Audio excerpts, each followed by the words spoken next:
The galaxy remembered the warning, but not the reason for 1,000 years. The Soul Gate hung at the edge of civilized space, and marked with one message carved in every known language: "Do not open." Inside waited Earth, a blue world erased from maps, turned into a ghost story for pilots who flew too close to forbidden stars. Most species believed humans had destroyed themselves, but no one alive remembered the truth, and that was how the first mistake became possible.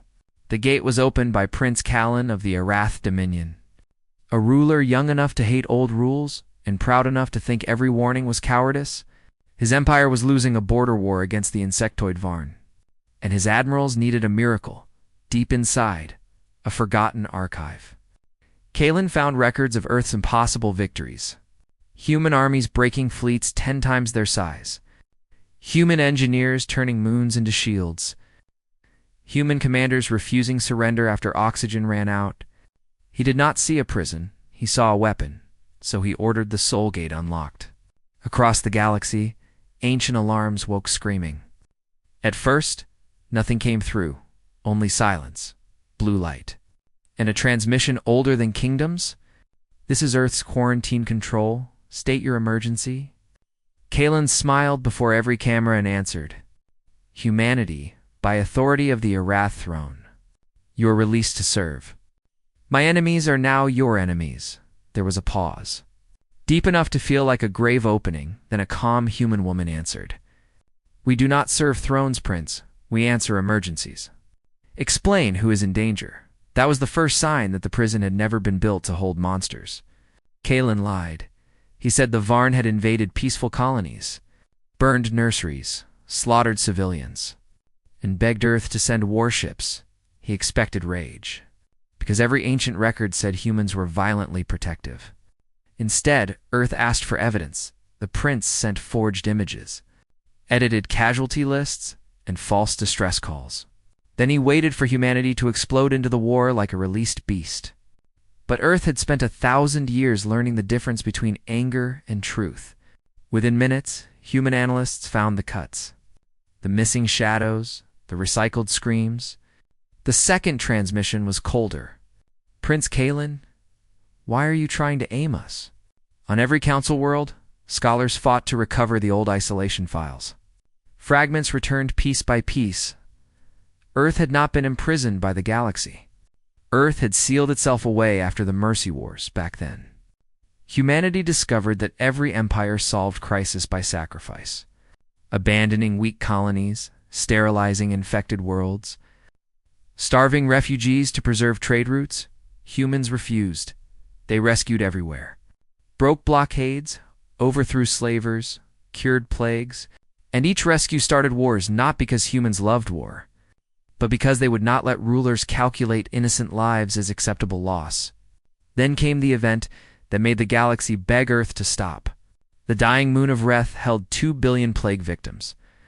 The council ordered it burned. Human fleets refused. They landed anyway, found a cure anyway, saved the moon anyway, and exposed that the plague had been created by council weapons labs. The truth shattered alliances, toppled governments, and ignited revolutions across 40 systems. Billions were freed, millions died, and humanity understood something terrible.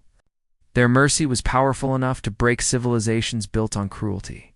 So Earth withdrew, sealed soul, and left one warning. Do not open unless you are ready for the truth mercy brings. Now the gate was open, and mercy was awake again. Human ships emerged without banners of conquest, hospital arcs, rescue carriers, Silver War cruisers with weapons folded but ready. They did not fly toward the Varn front at first.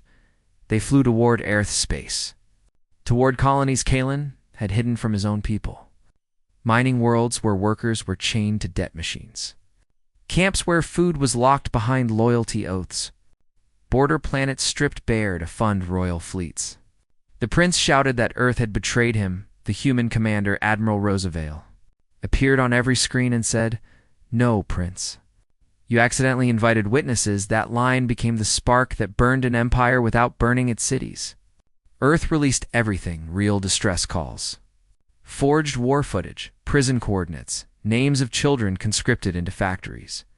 And Varn, peace offers Kalen had buried to keep power. The Aerith people watched their war collapse into a crime. Soldiers refused launches. Governors opened warehouses. Priests rang alarm bells, and workers broke debt machines, while Terran Marines stood between crowds and surrendered guards. The Varn, expecting invasion, received medical convoys and peace envoys instead. For the first time in years, both sides saw the same enemy clearly. But Kalen still had one last weapon, the crown spear. A moonkiller aimed at his own capital. He broadcast himself from the royal bunker, face pale, voice shaking with fury. If I cannot rule Arath, no one will inherit it. The old galaxy would have negotiated, calculated losses. Maybe sacrificed one city to save 12 worlds. Humanity did not calculate that way. Admiral Vale ordered every ship forward. Cargo haulers, cruisers, rescue craft, even refugee vessels, forming a living shield between the weapon and the planet. Then Earth did something the galaxy had forgotten humans could do. They trusted everyone they had just saved. Aerith engineers, Varn pilots, freed miners, Terran crews. All linked systems together, the moonkiller fired. And half the sky became daylight, the shield broke in layers. Human ships burning, Varn wings melting, Aerith engines overloading. But the beams slowed, bent, and fractured. Freed miners used stolen gravity rigs to pull the weapon offline. Terran Marines boarded the bunker through molten stone, and Admiral Vale walked into the throne room as the ceiling collapsed behind her. Kalen demanded to know what humans wanted: revenge, tribute, dominion. Vale looked at the trembling prince and said, "We wanted the gate to stay closed. You opened it because you forgot why Earth was isolated.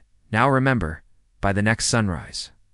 The Aerith throne was gone, not conquered by Earth, but judged by its own people. The Varn signed peace on a hospital ship. Refugees crossed borders without being shot, and the Soul Gate remained open, not as a doorway for invasion, but as a warning to every tyrant who believed distance could hide cruelty. The galaxy finally remembered why Earth had isolated itself.